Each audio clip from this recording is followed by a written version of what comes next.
हरे Krishna guys, आज हम सुनेंगे कार्तिक मास का 7वां अध्याय। नारद जी बोले कि हे महाराज, कार्तिक व्रत धारण करने वाले मनुष्य के नियम संक्षेप में सुनो। सब प्रकार के आमिष, मांस और शहद, राई तथा नशा करने वाली वस्तुओं का परित्याग कर दें। पराया अन्न, परद्रोह, विदेश गमन और बिना तीर्थ के अन्य स्थान में रहना छोड़ देवे तथा देवता, वेद, ब्राह्मण, गुरु, गौ, व्रती स्त्री, राजा और बड़ों की निंदा त्याग दें। दाल, तिल, तेल, खरीदा हुआ पकवान, भाव और शब्द से दूषित वस्तुओं को छोड़ दें।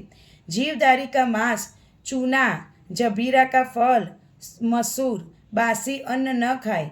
बकरी, भैंस, गौ के दूध के सिवाय अन्य दूध तथा ब्राह्मणों से खरीदा हुआ रस, पृथ्वी से पैदा हुआ नमक, ये भी सब छोड़ देवे। तांबा के पात्र में रखा हुआ पंचगव्य, पोखर का जल और अपने आप पकाया हुआ अन्न मांस के तुल्य कहा है।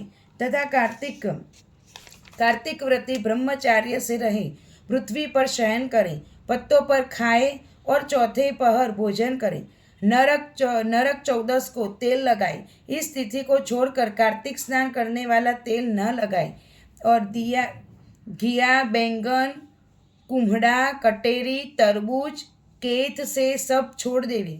शिवद्रोही और वेद से विपरीत चलने वालों से संभाषण न करें तथा उपरोक्त मनुष्य और कौवे के देखे अन्न को तथा दोबारा पकाए हुए और दुग्ध अन्न को न खाए।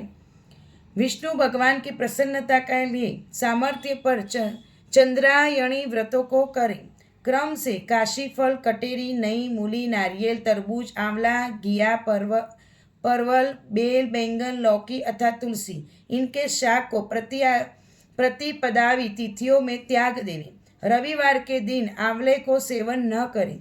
इन वस्तुओं के सिवाय व्रती मनुष्य जिन वस्तुओं का त्याग न करें, उनमें से पहले ब्राह्मणों को भेंट करके ही फिर आप भोजन करें।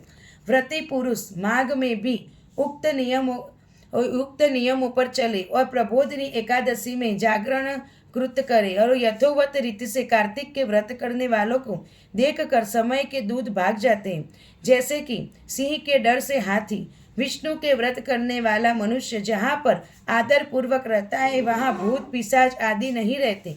यथा रीति से कार्तिक व्रती पुण्य को मुख वाला ब्रह्मा भी कहने को असमर्थ है।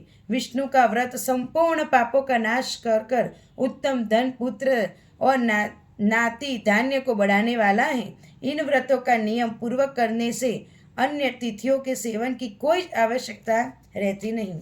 इस प्रकार हमने देखा कि आप सिर्फ 11 से कृष्ण भगवान से लगता कार्तिक महीना कोई भी ऐसा व्रत करोगे ना, तो दूसरा कोई भी व्रत करने की जरूरत ही नहीं। हमें इन व्रतों से ही संपूर्ण व्रतों का हमें फल मिल जाता है और हमारी सभी इच्छाएं पूरी हो जाती हैं।